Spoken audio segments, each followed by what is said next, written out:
What is art criticism? Art criticism is the way we study and evaluate artwork in careful and truthful manner. It involves looking closely at what is shown in the artwork, explaining the possible meaning or message, and giving our own judgment about how effective or interesting it is. A true art criticism. We learn to appreciate art more and understand artists and express our opinions clearly. What the art criticism involve? First is looking.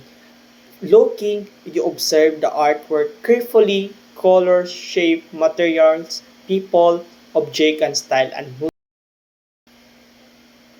The second one is interpreting. You explain the meaning or message behind the artwork.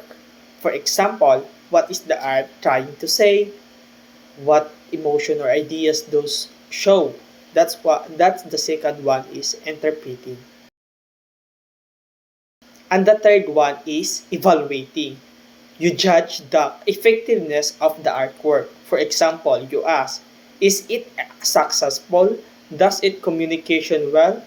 What makes it stronger or weak? That's a part of evaluating. And the last one is responding. You share your own feelings and personal reaction. For example, you ask, how does affect me? Why does it matter? That's a part of responding. Why the art criticism matters? First is it helps you appreciate art more deeply. The second one is it builds critical thinking. And the third one is it teaches you how to express opinions with reason. View of art criticism.